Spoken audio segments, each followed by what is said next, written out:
Madam Deputy Speaker.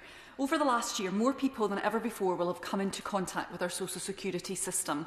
And in March 2020, around 3 million people were on universal credit, and in January it was 6 million. And they will have discovered that what is billed as society's safety net is in fact full of fairly large holes. That's been the experience of my constituents in North East Fife, and it will be the same for hundreds of thousands of people across the UK.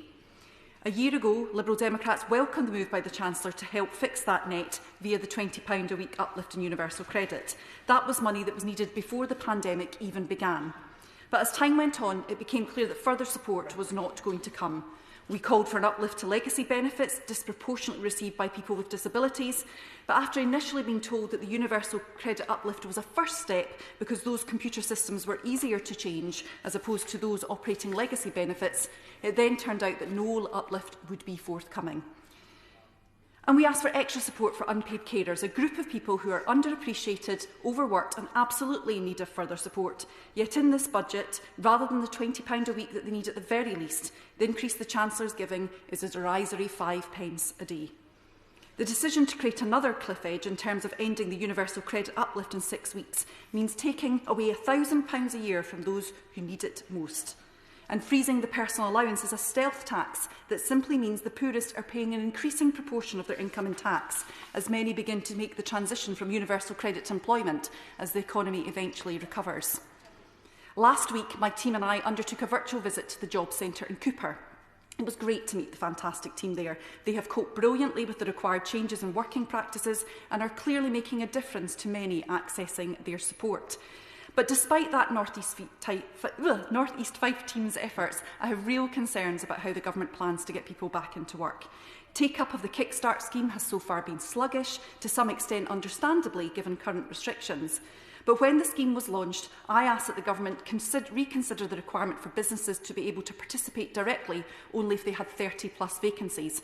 And although I'm pleased they did eventually change that decision, this initial decision prevented businesses in my constituency moving forward more quickly with the scheme. We know that the pandemic has hit the job prospects of those aged 80 to 24 most heavily. Kickstart needs to succeed. Tourism and hospitality are two key sectors in North East Fife, and I've raised many examples in this place of small businesses who are struggling because of COVID-19 and lack of support. I welcome the continued 5% VAT rate for hospitality, which many on all sides of this House have called for, as well as the furlough extension. But the reality is this budget offers very little for those cafes, shops and sports clubs at the heart of the local economy. Hairdressers like Alex Thaddeus in Cooper need a VAT reduction too, which the hair and beauty industry has called for. The data tells us that women are also paying a disproportionate economic price during the pandemic.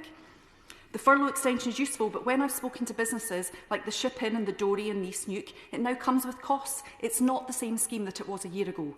That means small business owners who are unable to open presently face very painful choices, accruing more debt, laying off staff, or indeed closing altogether.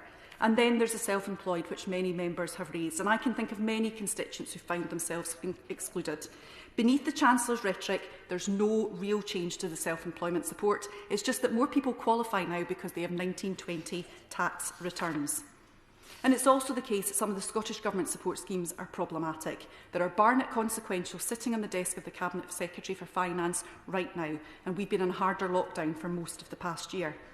Just this very morning, I spoke to my team regarding bed and breakfast, such as Lily and May in Newport, who are still waiting since December for Fife Council to get further guidance from the Scottish Government regarding administration of funding for them.